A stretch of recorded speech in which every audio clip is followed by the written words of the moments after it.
To answer the question of this video title, the answer is some of them suck, but not all of them have sucked. And more to the point, the ways in which they have sucked are almost inevitable. That's not exactly right, but kind of is. Let's talk about it. I have been seeing this so often, and especially more recently because we had PFL on Saturday. We had the GFL draft the previous Friday.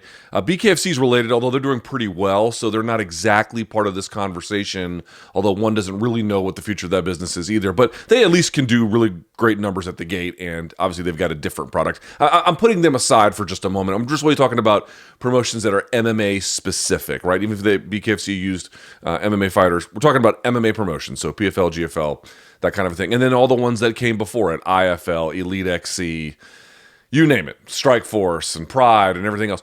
Why is it that it always seems to be the case that UFC competitors just end up falling on their face? Because it seems like what's happening is that they're making a series of bad decisions, right? Like, why can't competitors make good decisions? And I feel like the framing of this is not necessarily unfair, because the reality is if you spend enough time looking at the decision making of all of the various non-UFC fight promotions in MMA who have tried to compete with them, it's not necessarily hard to find bad decision making. It's not necessarily hard to find it now or even in the past.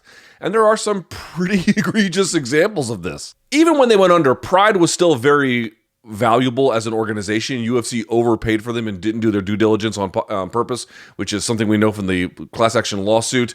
But, getting in bed with the Yakuza probably didn't help. EliteXC and Pro Elite more generally were spending just oodles of money that on ways they could never recoup it. They were trying to be something that they weren't, and they just burned through all their cash. Okay, fair enough. That didn't necessarily work out all that great. The IFL, the original teams promotion, they did what? They tried to do teams, which didn't work. Then they switched from like the goofy teams, like the Anacondas and the Razor Claws, to like just the teams that actually existed in MMA, like Milicich's team and Lindland's team and all that kind of stuff. But that didn't work either. That was a path to nothing, and that was, at least they tried something different, but, that seemed like after one season, it was really not going to go anywhere. Bellator tried a tournament model under Bjorn Rebning, and that was okay because they were keeping their product smaller. But then when the promotion wanted to be more than it was in 2014, and then they were starting to have like tournaments and non-tournaments, and you're in this pool and you're in that pool, and the pools don't necessarily overmerge in terms of who the talent is there. That's when they brought in Scott Coker. Yeah, they made a bunch of errors there. That's a fair thing. And again, I'm not necessarily the biggest fan of the way Bellator was run closer to the end stages that it existed in. I didn't think a lot of those cards were very good, and I didn't think they were necessarily putting their best foot forward. But I recognize that in the broader history of Bellator, they made some bad calls. Strikeforce didn't always make the best calls, but I actually don't think it's fair to say that they weren't a viable business when they were sold. Their partners just didn't want to really be in the MMA business anymore. But it's really not true that they were some kind of financial calamity. It's not really true that they weren't some legitimate threat to the UFC. The UFC purchased them, I think, for that reason. So this is one clear example, along with Pride. Pride made some mistakes, but along with Pride of an organization not necessarily succumbing to a series of bad errors, more just succumbing to a series of external forces. And then, of course, that brings us to today with the PFL and the GFL. The PFL doing this same thing where they're revising their product in a better direction. I appreciate this. We have talked about this. I'll put the video up if you want to see me give you a sense about this. But I think up to this point, like going ham on the season tournament format has been a disaster. I don't think having all tournaments is really going to save them. On top of it, Don Davis can't name his favorite MMA fight that didn't take place in PFL because he doesn't really watch the sport. Need I say more? Then you have the GFL draft, which is just a comedy of errors. I don't even know where to begin and end with this one. It's like the IFL, only a mix of AI slop and even more suspect decision-making. Like, there's just tons and tons of bad decision-making there. And so it just leads you to one of these sort of considerations. It's like, dude, okay, maybe Pride had something going on, although they made bad calls. Strikeforce seemed like it was decent enough to hang on, but like, why is it always seemingly full of people in fight sports that can't make good decisions to keep their business afloat? But to all of this, I would ask a question to the folks who think that like what has happened in the history of combat sports is that basically, there's been 5 or so guys, all based out of the UFC, all based in Las Vegas, and they're the only ones who could ever really make, over a sustained period of time, significant money in MMA. Like, if they actually really believe that, like, really, why do you believe that? What is it about MMA that is so hard to promote that it can only be done by one group, basically? And when I say group, I mean just a handful of dudes who can actually make this work, because that is just not really the case. That's just not true. I mean, that has been true in the sense of that is what has happened, but that's really not true at its core about what's going on. Guys, what decisions would you like GFL or PFL to make that they're currently not making that would enable them to actually compete with the UFC? What are those things? Now, I know what you might say. I agree that there could be some further changes to PFL. They could take away the tournament system, basically altogether, or, like the way Bellator did it, leave one per, at a time. So there's one bantamweight tournament and the rest is just matchmaker model. Yes, I think that actually would be better. I think that would be better. That's not going to save them. That's not going to make the difference. So what I'm asking is not, what are some changes to the product that would be more pleasing to you? What I am asking is, what are the changes that they could make, since this seems so obvious to certain people, that would actually enable them to be a genuine competitor to the Ultimate Fighting Championship? What are they? And if they're so obvious, why don't they make them? The answer is they don't exist. They don't exist. Guys, look at this document from 2009. All the way back then, we knew that of every dollar made in the MMA industry, the UFC took 90 cents of it. That was back in 2009. 2009. Imagine what it is today. At worst, it's just as bad, or I should say just as concentrated as before. At worst, it's just as concentrated. And there is some reason to believe it actually, and there are some models that have been shown that can make it even more so. What are you supposed to do in a world where one firm has the dominant brand presence, which former Showtime executive and the guy who ended up running the IFL later, Jay Larkin, noted in terms of what the fans understand as the dominant appeal and the clear sense of what the UFC is?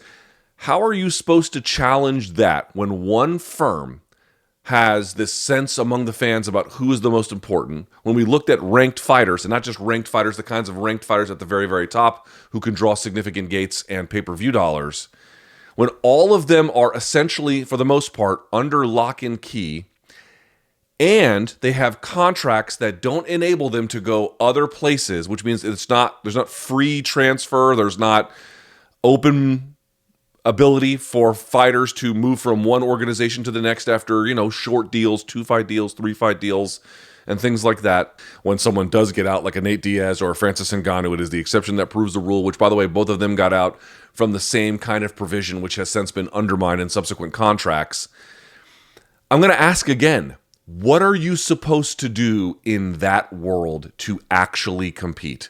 Yes, could you throw up a tent, sign some available fighters, and put on MMA fights and potentially even get a television deal? Of course you can do those things, but you're probably not going to make any money. The way in which any talent or any roster or any fighter moves up the ladder of both public consciousness as well as rankings is to beat the ones that are in front of them and the ones that are the established champions. That all now belongs to the UFC. The UFC champions are the ones that the public recognizes as the most legitimate ones, as the most important ones, as the ones that kind of define who is on top in this particular weight class at this particular moment. Unless someone from these other rosters has the ability to challenge for that, there is no way for them to both as an individual claim any kind of, not merely a victory over them, but get their star power shine, get their ability to have the fan bases recognize somebody new. Nothing. None of that exists. You cannot do it. It doesn't happen. And if your entire roster is locked out from doing that, how does the company get to a place where the fans recognize there is something to them, this is real, this is legitimate, this is, I don't know, I'll make something up, just as good as the UFC, or if not as good as the UFC, pretty close, or otherwise some kind of area where they can make a good financial return. If the individual is locked out from that, and then so therefore the entire roster is locked out from that, there's no way to ever claim relevance. There's no way to ever claim legitimacy. There is no way to meaningfully move to some place where you can occupy a part of the market that you are literally contractually locked off from. This is how fighters move up the ladder.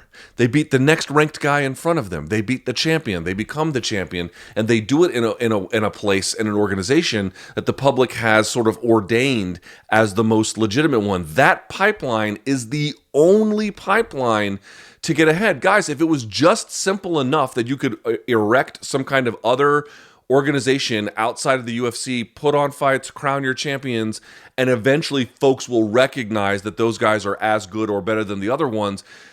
Why hasn't that happened yet? Bellator couldn't do it. EliteXC had their own champions. By the way, they kind of changed the weight classes too. Folks forget about that. That didn't happen. None of that stuff happened. It happened for WEC only after the UFC acquired them, got rid of the weight classes for 170 and up in terms of the champions and weight classes too, and then just brought everyone else over. And then they got this cross-pollination between rosters, and that's how Anthony Pettis became something big. He was able to be a champion at a time when there was this roster crossover. Same for Benson Henderson. To a lesser extent for Gil Melendez coming from Strikeforce. He kind of petered out there, but you had this opportunity for crossover the rosters. How about guys like Daniel Cormier, guys like Luke Rockhold? It was that crossover pollination that gave those guys the ability to boost their fortunes, boost their name, boost their public image, boost their sense among who is legitimate and who is not. But they did it under the UFC's auspices. They didn't do it on Strikeforce's behalf. So you got half of that equation. This is why you see the GFL, for example, doing goofy stuff with like drafts and leagues, and the AI stuff is just like perfect MMA. But you understand what I'm saying? What else is there? There is no other territory.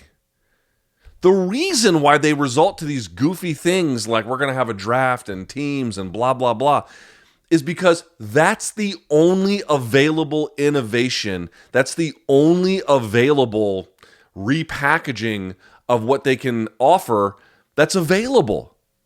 They can't offer other people who are ready to make money on pay-per-view. They can't offer fights between the actual number one and number two in the world. They can't do those things. So what's left to them is just trying to find new ways to show you the same kind of old thing or a lesser version of that even still. That's why you see goofy stuff, because all the stuff that would be meaningful to them, which would be valuable to them, they are walled off from obtaining. They need that and they can't get it. So what's left? Well, let's do AI Sparta in the future. And this gets back to the original question about why do all these competitors suck? Because they are left with a series of choices that make any success, if not impossible, basically impossible, which forces them into some kind of product iteration that is visibly a bridge to nowhere. But if you're going to get money from investors and you're going to try something, you have to kind of repackage it in some way. They do all of this because that is the only thing left.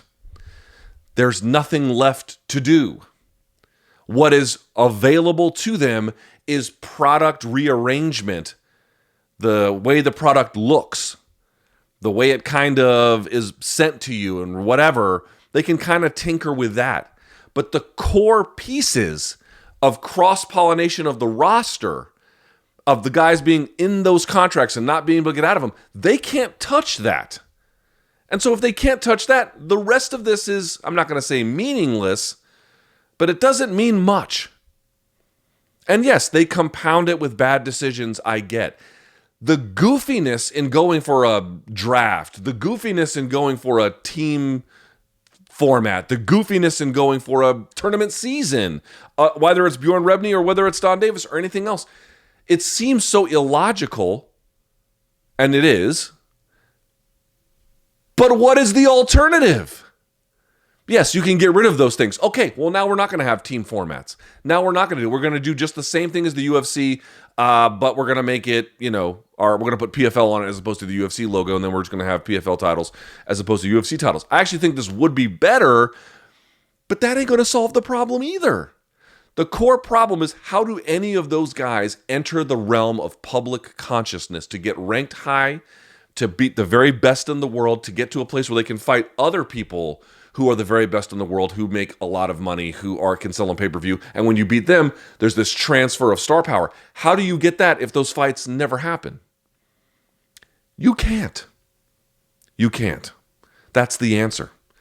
And it seems like it's an obvious one, and I think it should be for most. But here we are.